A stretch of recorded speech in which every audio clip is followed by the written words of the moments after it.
back to middle-aged monkeys. Back on with this gs500. As you can see, I've run into a couple of problems. So basically, first problem is I wired up the front indicators and they were working, and then all of a sudden they stopped working. So basically I've been racking my mind trying to find where the fuse board is. Cannot find any fuses. I've been going through all the connections and everything, trying to make sure they're all clean. I still can't get any indication why the indicators are not working. Also as well, when I took the fuel tank off, the fuel pipe, there's two fuel pipes, I believe one is a vacuum. Basically what happened is, as soon as I took it off, the pipe split in half. So I've had to replace it with new pipe. I'll come in and show you that, because I've already done the replacing of the pipe. So as you can see, the pipe coming out of here, that's your fuel pipe going in. So this one I had to replace. I used the braiding off the old one to obviously stop the rubbing on the frame here and behind. So then it comes up here and comes up this way, and she's there all ready to go back on. I need to find another clip. I've got one here kicking around somewhere. So what we need to do is try to find why these indicators not working. So I'll give you what's fallen there. It's only the bolt. Okay, right, so I've taken the instrument cluster off to just check the wiring in behind there and what have you. I haven't got the front indicators wired up now because I thought that might have been the problem. So I can just simply turn on that. As you can see, I'm working the indicator to go that way. Even the rear lights are still fitted, so it should work. There's no reason why it was working before. And also to rub salt in the wounds as well. I've got no high and low beam. The high and low beam light should also come on.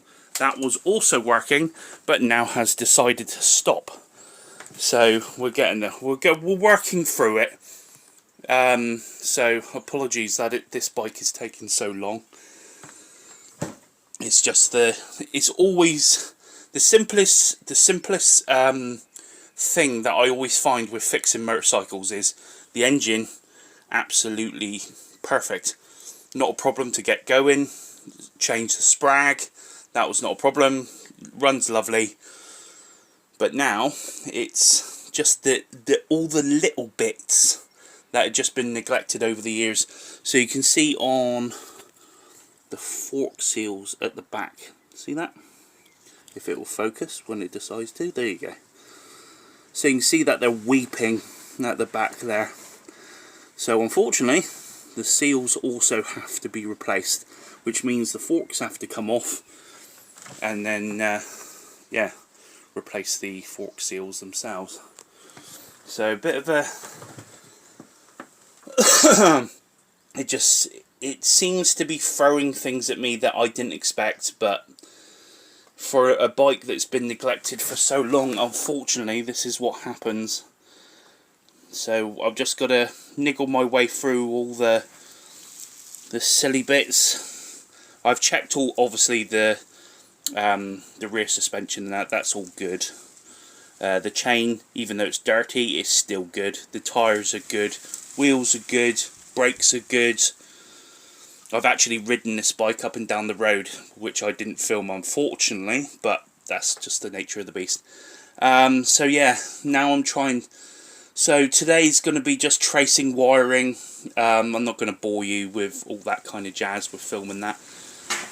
And just hopefully I might get some lights back. Obviously if I get the conclusion of why it's happening, I'll do a quick add-on to this vid, and then Bob's your uncle. Alright. Oh, so there we go. Am I still recording? Yes I am.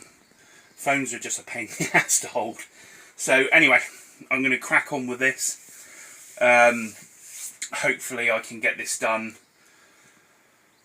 today.